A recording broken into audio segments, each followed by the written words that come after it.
बिस्मिल्लाहिर्रहमानिर्रहीम। Exercise 7.5 question number 1, find the volume of parallel pipe.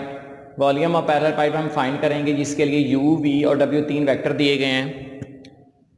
तो u vector हमारे पास 3i+2k, इसी तरह vi+2j+k और w=-j+4k है। तो सबसे पहले हम u के जो यहाँ पे हाइट वेक्टर्स हैं उनको ज़रा नॉमिनेट कर लेते हैं। जैसे u=3i, यहाँ पे j नहीं है तो 0, j+2k। इसी तरह v के तीनों वेक्टर्स पूरे हैं, i+2j+k और w हमारे पास 0i-j, उसमें i नहीं था तो 0i-j+4k लिख दिया।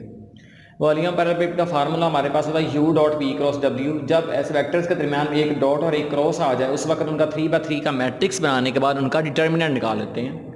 आप ये क्रॉस चाहे इधर लगा लें चाहे डॉट इधर लगा लें, इससे कोई फर्क नहीं पड़ता, बट दोनों क्रॉस और ना ही दोनों डॉट होने चाहिए, एक डॉट और एक क्रॉस होना चाहिए। तो सबसे पहले u की वैल्यू, फिर v की और फिर w की। 3/3 का जब इसका डिटर्मिनेंट ओपन करेंगे, 3 सेलेक्ट किया, 4 2 8 +1, इसी तरह 0 सेलेक्ट किया, माइनस का साइन आता सेंटर में लाजमी, 4 1 4 -0, +2 सेलेक्ट किया, -1 -2, 0 हो जाएगा, 2 को 0 से मल्टीप्लाई करेंगे तो 8 + 1 9 3 27 -0 -2, 27 -2 आपके पास 25 आ जाएगा। यही वॉल्यूम ऑफ पैरेलल पाइप था। इसका पार्ट नंबर 2 और 3 बिल्कुल सेम है, उसमें सिर्फ और सिर्फ वेक्टर्स की चेंजिंग है जी। Question number 2, exercise 7.5, verify a.b×c = b.c×a = c.a×b। हमने ये प्रूव करना है a.b×c जो है वो b.c×a की इक्वल है और c.a×b जो है ना वो भी इन दोनों की इक्वल। इसका मतलब तीनों का आंसर इक्वल आएगा। तो इसके लिए हमें कुछ वेक्टर्स गिवन है, जैसे a जो है वो हमारे पास 3i-j+5k है, इसी तरह b जो है वो है 4i+3j-2k और जो c है वो है 2i+5j+k। सबसे पहले हम इस पार्ट पे जाते हैं जो कि a.b×c है। सबसे पहले ऊपर a वाली वैल्यू, फिर b वाली और फिर c वाली। इसका 3/3 का जब आप डिटर्मिनेंट ओपन करेंगे तो आंसर 117 आ रहा है। इसी तरह b.c×a का डिटर्मिनेंट जो ओपन करेंगे, b.c×a में सबसे पहले ऊपर b, फिर c और फिर a की बारी है। तो तीनों वेक्टर्स को रखने के बाद उनका डिटर्मिनेंट जब ओपन करेंगे तो हमारे पास आंसर तब भी 117 आ रहा है। सो जब आप लोग c.a×b को भी आप इसी तरह करेंगे, उसमें c पहले आ जाएगा, a और फिर b आ जाएगा, तो वो भी आपका आंसर 117 आ रहा है। इसका मतलब ये प्रॉपर्टी हमारे पास क्लियर हो गई है कि a.b×c, b.c×a या c.a×b तीनों आपस में इक्वल होते हैं। Exercise 7.5, question number 3, prove that i-2j+3k -2i+3j-4k and i-3j+5k are coplanar. Coplanar का मतलब ये है कि आपने इन तीनों वेक्टर्स का डॉट क्रॉस लेना है, मतलब एक मैट्रिक्स बनाना है। जब उसका डिटर्मिनेंट लेंगे, अगर तो आंसर आपका 0 आ गया तो ये कोप्लानर है, अदरवाइज ये कोप्लानर नहीं होंगे। हम इसको नाम दे देते हैं। फर्स्ट वेक्टर हमारे पास u है, सेकंड वेक्टर v है और थर्ड वेक्टर w। आप इसको नाम a, b एंड c भी दे सकते हैं। तो कोप्लानर की शर्त ये है कि a.b×c जो है वो इक्वल टू क्या होना चाहिए, 0।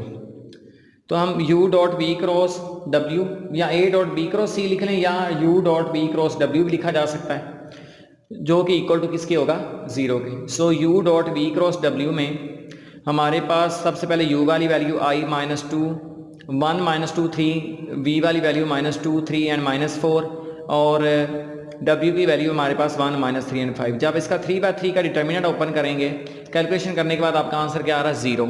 इसका मतलब ये है कि ये तीनों वेक्टर्स आपस में क्या है, कोप्लानर हैं, क्योंकि तीनों का डॉट क्रॉस आपके पास क्या आ गया, 0। इसको आप u.v×w भी लिख सकते हैं। Exercise 7.5, question number 4, find alpha so that vectors are coplanar.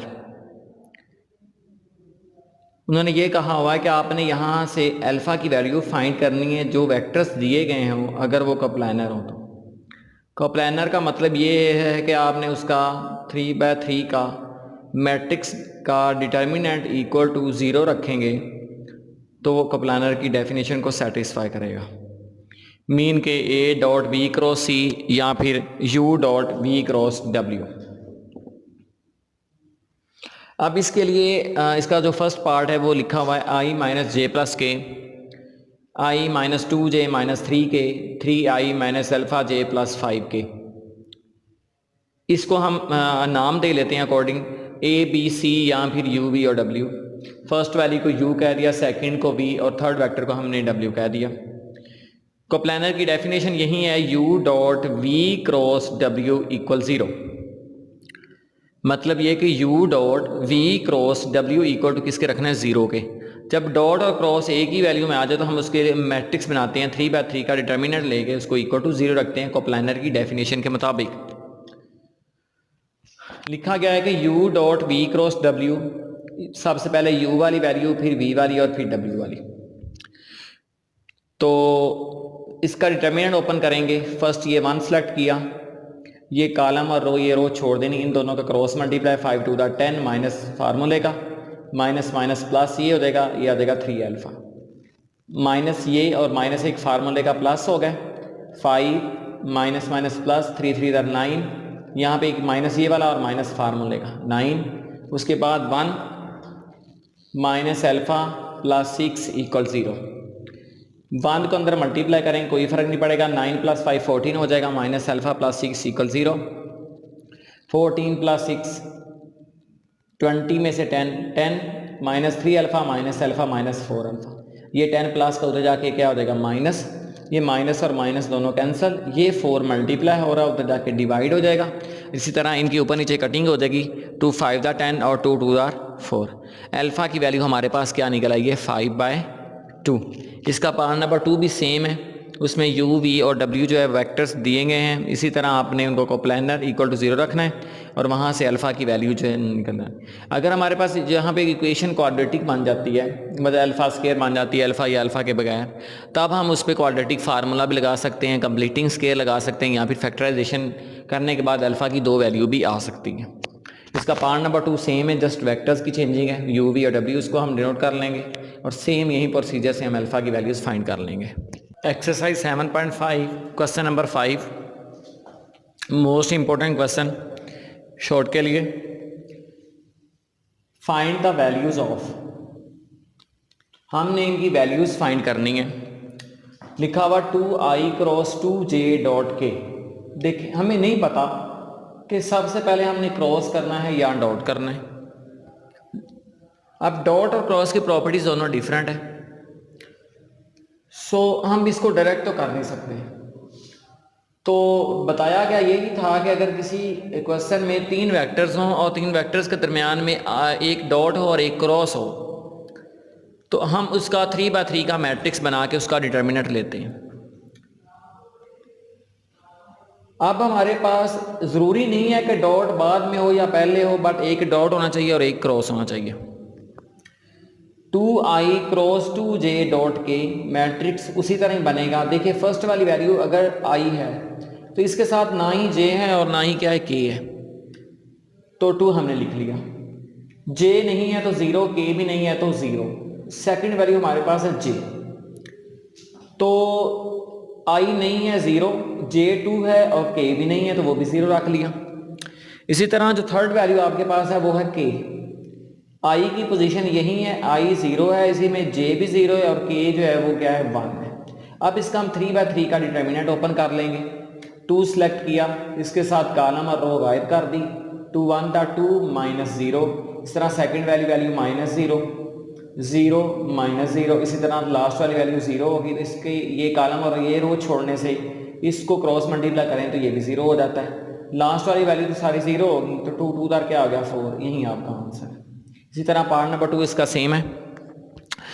Part number 3 पे अगर आप देखें तो लिखा हुआ है के आई जे, दरमियान में साइडों पे ब्रैकेट लगी हुई हैं, तो यहाँ पे ना ही डॉट का साइन है और ना ही क्रॉस का है।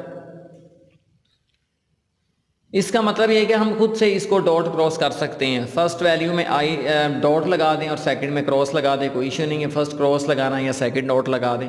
मैंने लिख दिया के डॉट आई क्रॉस जे, इसका भी तो फिर मैट्रिक्स ही बनेगा। तो सबसे के वाली वैल्यू पहले है तो आई भी 0 है, जे भी 0, के की जगह पे मैंने 1 लिख दिया। इसी तरह सेकंड वैल्यू आई है, फर्स्ट पोजीशन जे और के दोनों 0 हैं। थर्ड वैल्यू जे है, आई और के दोनों 0 हैं। 3/3 का ये भी मैट्रिक्स बन गया। इसका जब डिटर्मिनेंट आप लेंगे तो आंसर क्या आ जाएगा हमारे पास 1। तो इसका जो पार्ट नंबर 4 है वो भी सेम इसी तरह, उसमें भी डॉट क्रॉस लगाने के बाद उसका 3/3 का मैट्रिक्स बना लेंगे और उसका डिटर्मिनेंट लेंगे और आपका आंसर मिल जाएगा। Question number 5 part number B exercise 7.5 है हमारे पास। Prove that u dot v cross w, v dot w cross u plus w dot u cross v equal prove करना है 3u dot v cross w। तो हमारे पास एक property है, question number 1 में हमने ये सीखा था कि u dot V cross w या फिर v dot w cross u या w dot u cross v, तीनों का आंसर सेम था। वहाँ पे u v या a b c कुछ वैल्यू असाइन थी और हमने ये प्रूव किया था कि तीनों के आंसर इक्वल आते हैं।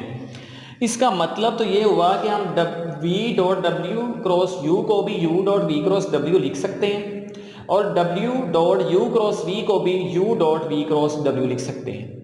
अब हमने इसकी और इसकी जगह पे u dot v cross w put कर दिया तो ये 1, 2 और 3 वैल्यूज होगी 3u dot v cross w। और यही आपका प्रूफ था कि आपने ये प्रूव करना था कि u dot v cross w plus v dot w cross u plus w dot u cross v जो है वो 3u dot v cross w के इक्वल है।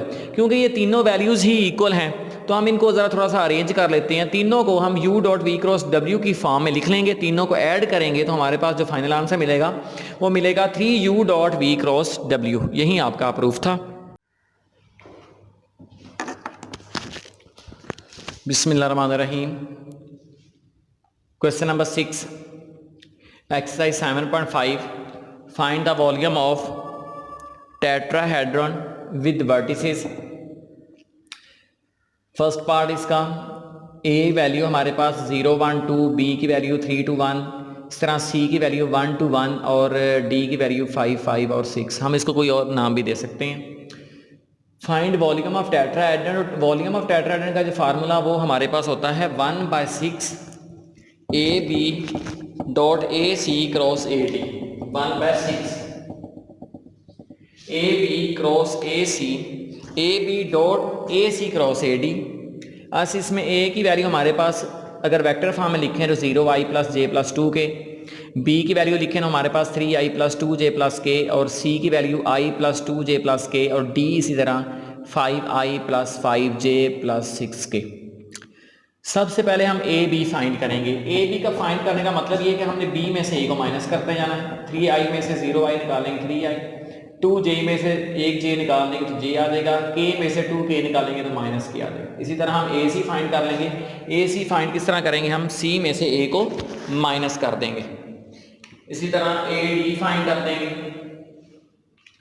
ए सी फाइंड करने के लिए c में से a को माइनस करें, i में से 0 करें तो i, 2j में से j माइनस करें तो j, इसी तरह k में से 2k माइनस करें तो माइनस k आ जाएगा। अब ad की बारी।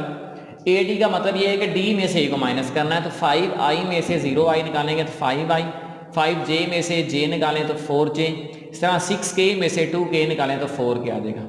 a b a c और ad की वैल्यू मिल गई। अब हम इनका डॉट क्रॉस करते हैं, मैट्रिक्स फॉर्म में लिखते हैं। पहले ए बी वाली वैल्यू, फिर ए सी वाली वैल्यू और फिर ए डी वाली वैल्यू। ए बी की वैल्यू हमारे पास 3, 1, -1 और ए सी की वैल्यू 1, 1 और -1 और इसी तरह ए डी की वैल्यू 5, 4 और 4 है। आई जे के यहाँ से ख़त्म हो जाएगा। 3/3 का जब आप डिटर्मिनेंट लेंगे तो हमारे पास जो फाइनल आंसर मिलेगा 16। तो 16 को फार्मूले पुट कर दें वॉल्यूम ऑफ टेट्राहेड्रॉन के, 16/6 हो जाएगा। तो इनकी कटिंग करने से 8/3 आपके पास फाइनल आंसर आ जाएगा। इसी तरह पार्ट नंबर 2 भी जो है वो सेम है, इसमें जस्ट वेक्टर्स की चेंजिंग है जो कि बिल्कुल इसी तरह होगा और बहुत इंपॉर्टेंट क्वेश्चन है ये वॉल्यूम ऑफ टेट्राहेड्रॉन वाला। Exercise 7.5 question number 7 find work done if force या constant force is given. Force हमारे पास 4i plus 3j plus 5k है, मूव्स कर रही है पॉइंट P1 से P2 तक। सबसे पहले तो हमने वर्क डन फाइंड करना है तो वर्क डन का फार्मूला हमें पता होना चाहिए कि W equal to F dot D होता है, क्रॉस नहीं बल्कि dot. W equal F dot D मतलब हमारा ये है कि हमने फोर्स F और डिस्टेंस D के दरमियान डॉट प्रोडक्ट निकालेंगे तो हमारे पास वर्क डन आ जाएगा। तो फोर्स तो हमारे पास गिवन है 4i plus 3j plus 5k, but ये दो पॉइंट दिए गए हैं बट डिस्टेंस हमें नहीं दिया गया। तो ये फाइनल इनिशियल पॉइंट है और ये फाइनल पॉइंट है। क्योंकि P1 से P2 तक, तो P2 फाइनल होगा, इसका मतलब P1 इसका इनिशियल है। तो P1 P2 का मतलब ये है कि आपने P2 में से P1 को माइनस कर देना है। P2 में से P1 को माइनस करेंगे, 2 में से 3 निकालेंगे माइनस आई, 4 में से 1 निकालेंगे 3j, 6 minus minus plus, 6 plus 2 8k आ जाएगा। ये हमारे पास D बन गया। अब इनका डॉट निकालते हैं, W को F डॉट D, पहले F लिखते हैं 4i plus 3j plus 5k dot minus I plus 3j plus 8k। Dot product property ये होती है कि आई वाली वैल्यू को आई वाले के साथ मल्टीप्लाई करके आई खत्म कर देते हैं, इसी तरह जे वाली को जे वाले से मल्टीप्लाई करके जे खत्म, और के वाली को के वाली से मल्टीप्लाई करके और के खत्म। 4 को -1 से किया, माइनस आई से मतलब -4, 3 मल्टीप्लाई बाय 3 9 और 5 मल्टीप्लाई बाय 8 40। 40 प्लस 9 49 में से 4 निकाल देंगे हमारे पास 45 बच जाएगा, और यही इसका फाइनल आंसर है। इसके लिए सबसे पहले तो आपने बेहतरीन ये तरीका है कि आपने इसको फार्मूला याद रखना है, पॉइंट से आपने डिस्टेंस निकालना है, और फोर्स आपके पास गिवन है। लेट्स सपोज अगर फोर्स हमारे पास एक ना दी गई है, फोर्स ज़्यादा दी गई हो, तो आपने सबसे पहले उसका रिजल्टेंट फोर्स निकालना है। रिजल्टेंट फोर्स का मतलब ये होता है कि आपने तमाम फोर्सेस को ऐड करने के बाद आपको एक सिंगल फोर्स मिलेगी। उस फोर्स को हम डी डिस्टेंस के साथ उसका डॉट निकालेंगे, बट पॉइंट 2 ही दिए जाएंगे, 2 से ज़्यादा पॉइंट नहीं दिए जाएंगे। फोर्स 2 या 2 से ज़्यादा हो सकती हैं, तो उनके लिए आपने क्या करना है कि उनको ऐड करके एक सिंगल फोर्स बनानी है और उस फोर्स को आगे यूज़ करना है। Exercise 7.5 question number 8, find work done if the forces F1 and F2। Forces 2 दी गई हैं, तो फर्स्ट फोर्स को हम नाम देते हैं F1 का और सेकेंड को नाम दे देते हैं F2 का। तो फोर्स जो 1 है वो हमारे पास 4i प्लस j माइनस 3 की है, इसी तरह फोर्स 2 जो है वो है 3i minus j minus k। इसके लिए 2 पॉइंट दिए गए हैं, एक A दिया गया है और एक B दिया गया, मूव कर रही पॉइंट A से B की तरफ। तो सबसे पहले तो हम वर्क डन का फार्मूला देखते हैं जो कि है W equal to F dot D। तो फोर्स हमारे पास अब 2 आ गई हैं, तो हम दोनों को ऐड करेंगे। एडिशन ऑफ वेक्टर्स का तरीकाकार ये होता है कि आई वाली वैल्यू आई वाली में प्लस, जे वाली में प्लस, और के वाली में प्लस। फोर्स 1 हमारे पास 4i प्लस j माइनस 3 के है, इस तरह फोर्स 2 जो है 3i माइनस j माइनस के है।